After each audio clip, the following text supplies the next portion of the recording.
लोभी सियार और सोने का अंडा। बहुत समय पहले की बात है। एक घने जंगल में एक चालाक सियार रहता था। वह बहुत ही लोभी था और हमेशा बिना मेहनत किए अधिक से अधिक खाने की खोज में रहता था। एक दिन जंगल में घूमते हुए उसे एक उजाड़ झोपड़ी मिली। झोपड़ी के अंदर एक बूढ़ा किसान अकेला रहता था। किसान के पास एक छोटी सी मुर्गी थी जो हर दिन एक अंडा देती थी। वह अंडे बेचकर अपना जीवन यापन करता था। सोने का अंडा। एक सुबह किसान को अपनी मुर्गी के घोंसले में एक चमकता हुआ अंडा दिखा। जब उसने उसे उठाया तो देखा कि वह अंडा सोने का था। किसान बहुत खुश हुआ और बाजार जाकर उसे बेच दिया। अब उसकी गरीबी धीरे धीरे दूर होने लगी।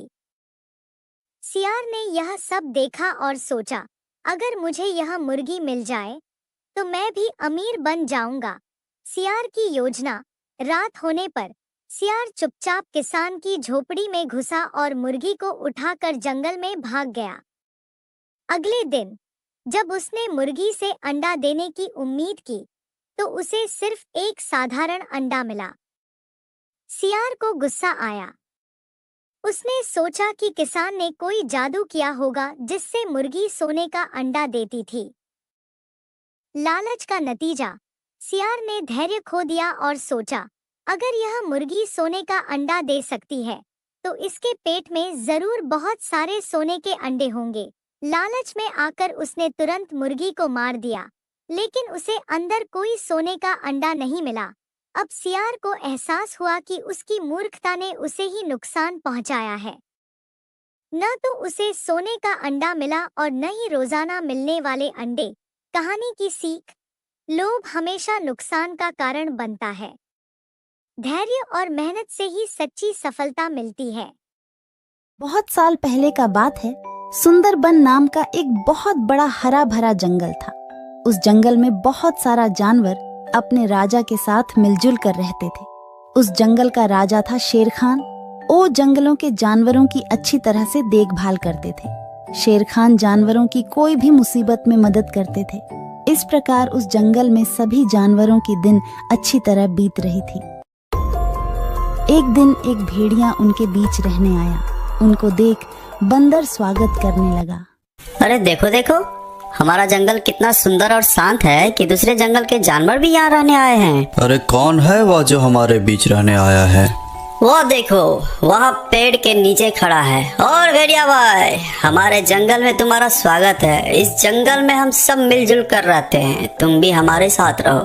बंदर की बात सुनकर भेड़िया थोड़ा आगे आता है, फिर कहता है, अरे आप लोगों का बहुत बहुत धन्यवाद जो आप लोगों ने हमें यहाँ रहने का मौका दिया। मैं हमेशा आप लोगों के साथ मिलजुल कर रहूंगा। भेड़िए के बारे में हाथी और हिरनी आपस में बात करने लगे। देखने में तो वह शांत ही लग रहे हैं, लेकिन क्या वह हमारे साथ मिलजुल कर रह पाएंगे?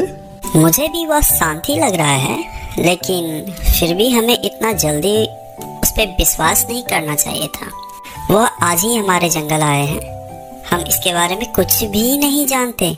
हमें इस पर नजर रखना होगा क्योंकि हमें अभी नहीं पता है कि उसके दिमाग में क्या चल रहा है। फिर हाथी और हिरनी अपने घर की तरफ चलने लगते हैं। भेड़िया भी उनके पीछे पीछे आने लगता है। भेड़िया को साथ में आते देख हाथी और हिरनी रुक जाता है। फिर भेड़िया हाथी से कहता है, अरे हाथी भाई, आप बहुत अच्छे हो और मददगार भी। अरे अरे, ऐसा नहीं है। हर जीव अपने कर्म से बड़े होते हैं। मैं तो बस अपना काम कर रहा हूँ। हाथी भैया, मैं घर जा रही हूँ। मेरे बच्चे घर में अकेले हैं। अच्छा फिर ठीक है, मुझे भी जाना पड़ेगा, बहुत देर हो गया। अरे हिरनी बहन, मुझे आपसे थोड़ा बात करना है। अच्छा ठीक है, जल्दी बताइए क्या बात करना चाहते हैं। मुझे अपना घर भी जाना है।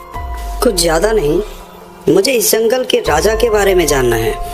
हमारे जंगल का राजा शेर खान है और वह बहुत अच्छा है। वो हम सबकी सुरक्षा करता है और सबकी मदद भी करता है। इस तरह बात करते करते भेड़िया हिरनी के घर तक पहुंच जाता है।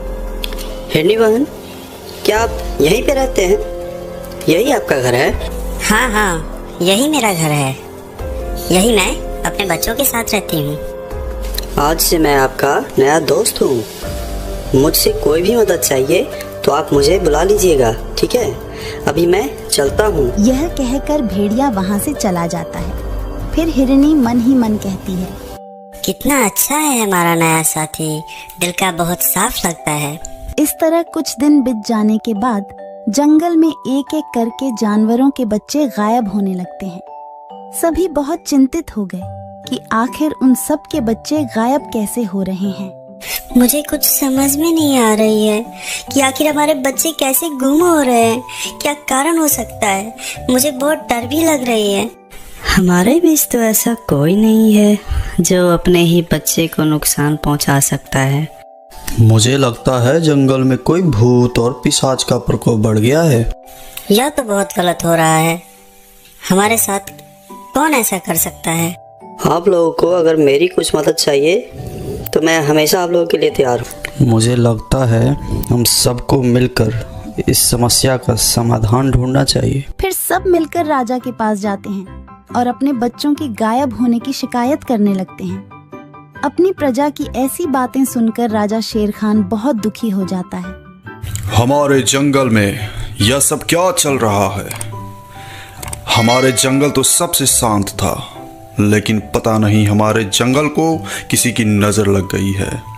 खैर, आप लोग जाइए, मैं इस समस्या का कोई उपाय सोचता हूँ। फिर सभी जानवर अपने अपने घर वापस लौट आए और सब डर डर के रहने लगे। इधर हाथी हिरनी के घर पर जाकर इस समस्या का बात करने लगे। अब हम लोगों को ज्यादा सतर्क रहना होगा। कब क्या हो जाए कुछ बोल नहीं सकते। हाँ, आप सही बोल रहे हैं हाथी भैया। जब तक वह पकड़ा नहीं जाता हम लोग को सावधान रहना होगा। तभी खरगोश वहाँ पर भागते हुए आता है और कहता है, अरे कोई मेरे बच्चे को बचा लो, कहीं नहीं मिल रहा है मेरा बच्चा। कोई मदद करो मेरी, कोई मदद करो। अरे यह तुम क्या कह रहे हो? अभी तो सब ठीक ठाक चल रहा था, अभी क्या हो गया? हे भगवान, ये सब क्या हो रहा है? हाँ, मैं अपने बच्चों को घर में अकेला छोड़कर बाहर काम करने गई थी। जब मैं काम करके वापस आई तो मेरा बच्चा नहीं था। मैंने सारे जगह ढूंढ लिया लेकिन वह कहीं नहीं मिले। अब मैं क्या करूं, कहाँ जाऊं? हे भगवान, यह क्या जुल्म हो रहा है हमारे बच्चों के साथ। अब तो मुझे और भी ज्यादा डर लगने लगा है। मुझे लगता है हमारे बीच कोई जासूस है जो हमारे पल पल की खबर हमारे दुश्मनों को बता रहा है। यह बात तो तुम बिल्कुल सही कर रही हो। मुझे भी इस बात पर शक हो रहा है। ठीक है, अभी मैं चलती हूँ, मुझे बहुत देर हो गई है। मेरे बच्चे घर पे अकेले हैं। इतना कहकर वह सब अपने अपने घर चले जाते हैं। अगले दिन हिरनी अपने बच्चों को घर में अकेला रखकर जंगल में जाती है खाना ढूंढने के लिए। खाना ढूंढते ढूंढते उसे बहुत देर हो जाती है। अरे बाप रे, खाना ढूंढने में बहुत देर हो गई। मेरे बच्चे घर पर अकेला है, मुझे अब जल्दी घर जाना है। मुझे नहीं पता कि मेरे बच्चे घर पर ठीक है या नहीं। भगवान मेरे बच्चे को कोई नुकसान ना हो। इतना कहकर हिरनी भाग के अपने घर की ओर जाती है। जब वह अपने घर पहुंचते हैं तो देखते हैं कि बच्चा तो वहां पर है ही नहीं। फिर वह बाहर आकर रोने लगती है। हे भगवान, मेरे बच्चे नहीं है, अब मैं क्या करूं? आज मेरा भी बच्चा गायब हो गया। हिरनी का रोने का आवाज सुनकर खरगोश वहां पर आ जाता है। क्या हुआ हिरनी बहन, तुम रो क्यों रही हो? आज मेरा भी बच्चा गायब हो गया है। मैं बाहर गया था खाना लाने। जब मैं वापस आकर अपने घर आया तो देखा कि वहाँ पे मेरा बच्चा नहीं है। अब मैं क्या करूं? शोरगुल सुनकर हाथी भी वहाँ पर आ जाता है और सारी बात सुनने के बाद बोलता है, एक बार वह दरिंदा अगर मेरे हाथ आ जाए तो मैं उसे अपनी सूर में लपेट कर पटक पटक कर उसको चटनी बना दूंगा। बात करते करते उन लोगों को भेड़िया पर शक हो जाता है और वह सब मिलकर उसकी शिकायत राजा से करने जाते हैं। महाराज, मुझे तो पूरा शक है कि वह भेड़िया हमारे बच्चे को शिकार बना रहा है, लेकिन वह बहुत होशियार है। वह कोई भी सबूत नहीं छोड़ रहा। मुझे भी उसी पर शक है महाराज, क्योंकि उसके आने के बाद ही जंगल में ये सब चल रहा है। आप लोग सही बोल रहे हैं, लेकिन मैं राजा हूँ। मुझे तो सबूत चाहिए। मैं बिना सबूत का उसे कुछ भी नहीं कर सकता। आप लोग उसके खिलाफ सबूत लेकर आइए, फिर मैं उसको दंड दूंगा। महाराज शेर खान का बात सुनकर सभी जानवर बहुत उदास हो जाते हैं और वह सब वहां से वापस आने के बाद आपस में बातें करने लगते हैं। अगर उस भेड़िया के खिलाफ एक भी सबूत मिल जाए तो मैं खुद ही उसे मार के ख़त्म कर दूंगा। फिर राजा का कोई ज़रूरत ही क्या पड़ेगी। बिल्कुल सही बोल रहे हो। हम लोग राजा के पास बहुत उम्मीद लेकर गए थे कि वह हमारे मदद करेंगे। ऐसा राजा का क्या लाभ जो हमारी मदद नहीं कर सकते, हमारे बच्चों को हिफाजत नहीं कर सकते। देखो भाइयों, अभी यह वक्त राजा का बात करने का नहीं है। इस विषय में हम बाद में भी सोच सकते हैं। फिलहाल तो हमें उस राक्षस को पकड़ना है जो हमारे बच्चों को गायब कर रहा है। मुझे तो उसी भेड़िया पर ही पूरा शक है। वह अच्छा बनने का नाटक करके हमारे साथ यह सब कर रहा है। हमें कुछ ऐसी योजना बनाना चाहिए जिससे हम उस राक्षस को नंगे हाथ पकड़ सकें। हम सब अपनी अपनी योजनाएं बनाएंगे और जिसका योजना सबसे अच्छा हुआ हम उस पर काम करेंगे। चलो राजा के पास चलते हैं। योजना के अनुसार बंदर सारे जंगल में राजा के साथ बैठक की घोषणा करता है। फिर सारे जानवर राजा के पास चलने लगते हैं। इधर भेड़िया झाड़ में छुपकर सब कुछ देख रहा था। अच्छा, तो राजा के साथ आज सारे जंगल का बैठक है, तो सारे जानवर राजा के पास ही जाएंगे, यानी सबके बच्चे घर में अकेले रहेंगे। आज मुझे फिर से शिकार करने का अच्छा मौका मिला है। फिर भेड़िया अपना शिकार ढूंढने के लिए आगे बढ़ता है। यहाँ सभी मिलकर महाराज शेर खान को भेड़िया के खिलाफ सबूत दिखाते हैं और वह बोलते हैं कि महाराज, आज भेड़िया को नंगे हाथ पकड़ने का अच्छा मौका है। फिर महाराज शेर खान जानवरों की बात मानकर उस भेड़िया का पीछा करने लगता है।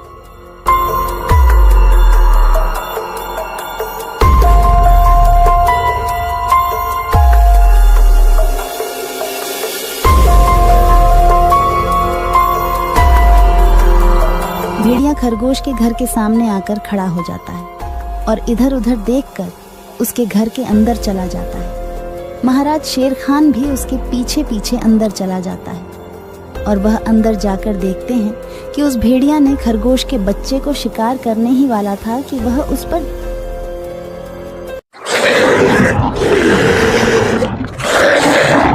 और उसे वहीं मार देते हैं। तो दोस्तों, ये कहानी से हमें यह सबक मिलती है कि हमें नए लोगों को मदद तो करनी चाहिए, लेकिन उस पे आंख बंद करके कभी भरोसा नहीं करनी चाहिए। दोस्तों, मेरे इस चैनल को जरूर सब्सक्राइब करें। आपका बहुत बहुत धन्यवाद। बहुत साल पहले की बात है। सुंदरबन के जंगल में शेर खान का शासन था। शेर खान दिल का बहुत अच्छा था। शेर खान हमेशा जंगल के जानवरों का ख्याल रखता था। एक सियार शेर खान का वफादार मंत्री था। वह जंगल में घूमता और सारे समाचार लाकर शेर खान को देता रहता था। एक दिन सियार शेर खान के पास आया और कहा, महाराज, जंगल के सभी जानवर कह रहे हैं आपके बाद इस सिंहासन पर कौन बैठेगा, इसीलिए ये सब कह रहे हैं कि आपकी शादी हो जानी चाहिए, क्योंकि आपका संतान ही आगे चलकर इस जंगल का राजा बनेगा।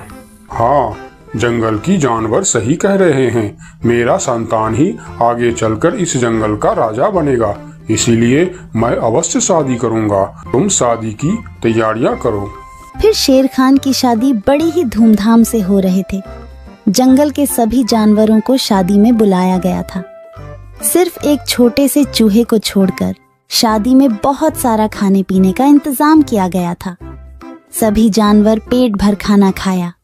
इधर चूहा को निमंत्रण ना मिलने के कारण वह बहुत गुस्से में था। ये शेर तो बड़ा ही घमंडी निकला। उसने मुझे शादी में ना बुलाकर मेरा अपमान किया है। मैं इसका बदला अवश्य लूंगा। इस बात को लेकर चूहा बहुत ही नाराज था। वह मन ही मन सोचने लगा कि इसका बदला कैसे लिया जाए। कुछ देर सोचने के बाद वह एक योजना बनाता है। मैं भी शादी करूंगा। हाँ, मैं भी शादी करूंगा। बड़ी धूमधाम से शादी करूंगा। और शादी में उस शेर को छोड़ के सभी को आमंत्रित करूँगा। हाँ, यही ठीक रहेगा। फिर चूहे ने शादी करने का फैसला कर लिया और वह अपने लिए एक दुल्हन ढूंढने निकल पड़ा।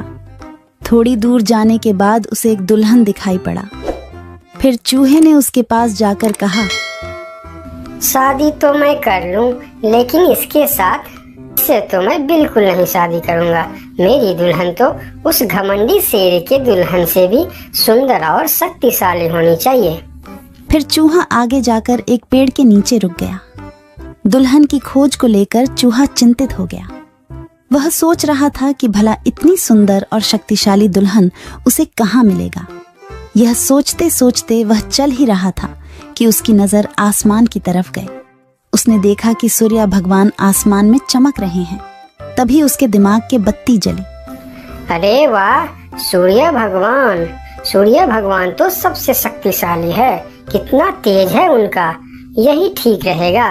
उनकी बेटी सुंदर भी होगी और शक्तिशाली भी।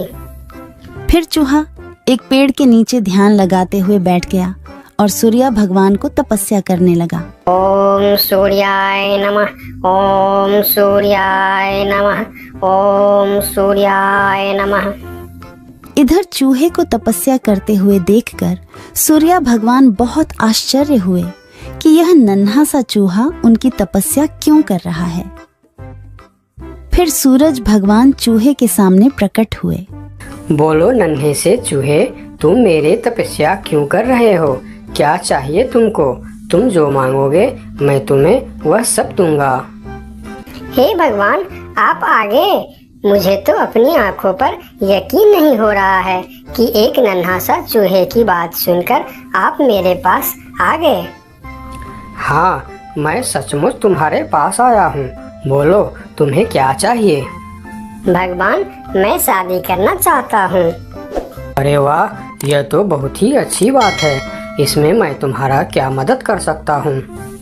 मैंने यह प्रण किया है भगवान कि जो दुनिया में सबसे ज्यादा शक्तिशाली होगा मैं उसके बेटी से ही शादी करूँगा, और आप इस दुनिया में सबसे शक्तिशाली हो, इसीलिए मैं आपकी बेटी से शादी करना चाहता हूँ। चूहे की बात सुनकर सूर्य भगवान सोच में पड़ जाते हैं कि मैं इस छोटी सी चूहे के साथ अपनी बेटी का शादी कैसे कर सकता हूँ। और फिर उन्होंने मन ही मन सोचने लगे, यह चूहा तो बिल्कुल पागल लग रहा है। इससे भला मैं अपनी बेटी की शादी कैसे करवा सकता हूँ? कुछ भी करके मुझे इससे छुटकारा पाना ही होगा, मगर कैसे? मुझे जल्दी कुछ करना पड़ेगा। तभी उनके मन में एक ख्याल आया और उन्होंने चूहे से कहा, अरे यह तो बहुत ही अच्छी बात है कि तुम मेरी बेटी से शादी करना चाहते हो। मुझे अपनी बेटी के लिए तुमसे अच्छा वर और कहाँ मिलेगा? सूर्य भगवान का बात सुनकर चूहा मन ही मन बहुत खुश हो गया और उसके मन में लड्डू फूटने लगे। तभी सूर्य भगवान बोलते हैं, लेकिन एक समस्या है। मैं दुनिया का सबसे शक्तिशाली नहीं हूँ और तुमने प्रण किया है कि जो दुनिया में सबसे ज्यादा शक्तिशाली होगा तुम उसी के बेटी से शादी करोगे। अगर तुमने मेरी बेटी से शादी की तो तुम्हारा प्रण टूट जाएगा। हे भगवान, ये आप क्या बोल रहे हो? आपसे भी शक्तिशाली? आपसे शक्तिशाली भला इस दुनिया में और कौन हो सकता है? मुझसे शक्तिशाली तो वह बादल है जो अपने परछाई से मुझे भी ढक देता है। यह सुनकर चूहा आसमान की तरफ बादल को देखने लगा और बोला, अगर बादल आपसे भी ज्यादा शक्तिशाली है तो मैं फिर उसकी बेटी से ही शादी करूंगी। आप उसे नीचे बुलाइए। फिर सूर्य भगवान ने बादल को नीचे बुलाया और बादल उनकी बात मानकर धीरे धीरे नीचे आया। बादल जी, मैं आपकी बेटी से शादी करना चाहता हूँ क्योंकि आप दुनिया के सबसे शक्तिशाली हो। मैं अपने आप को बहुत बड़ा भाग्यमानी समझूंगा अगर आपकी विवाह मेरी बेटी से हुई, लेकिन मैं दुनिया का सबसे शक्तिशाली नहीं हूँ। मुझसे शक्तिशाली तो हवा है जो हमें भी उड़ाकर दूर चला जाता है। अच्छा, तो यह बात है। ठीक है, फिर मैं हवा की बेटी से ही शादी करना चाहता हूँ। आप हवा को बुलाइए। फिर बादल ने हवा को बुलाया और हवा धीरे धीरे करके नीचे आया। फिर चूहा ने अपनी विवाह का प्रस्ताव हवा को बताया। फिर हवा मुस्कुराते हुए बोली, मुझे बहुत अच्छा लगेगा अगर मेरी बेटी की विवाह आपके साथ होता है, लेकिन मैं दुनिया का सबसे शक्तिशाली नहीं हूँ।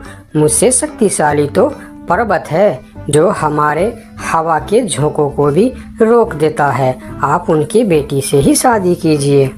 फिर पर्वत को भी बुलाया जाता है और चूहे ने पर्वत के सामने भी अपना प्रस्ताव रखता है। पर्वत जी, आप दुनिया का सबसे शक्तिशाली है और मैं आपकी बेटी से शादी करना चाहता हूँ। क्या आपको कोई ऐतराज है? मुझे भला क्या ऐतराज हो सकता है? आप मेरी बेटी से विवाह करना चाहते हैं, यह बहुत ही अच्छी बात है, लेकिन मैं भी दुनिया का सबसे शक्तिशाली नहीं हूँ। ये आप क्या कह रहे हैं? मैं यकीन नहीं कर सकता कि आपसे शक्तिशाली भी दुनिया में और कोई होगा। हाँ है, मेरे शिखर पर एक मोटा सा चूहा रहता है। वह मुझे रोज कुतर कुतर के वहाँ एक बड़ा सा सुरंग बना लिया है और उसमें अपने बच्चों और परिवार के साथ रहता है। वह मुझसे भी शक्तिशाली है। आप उसी के बेटी से क्यों नहीं शादी कर लेते? अगर ऐसी बात है तो फिर आप मुझे ले चलो उसके पास। मैं उसकी बेटी से ही शादी करना चाहता हूँ।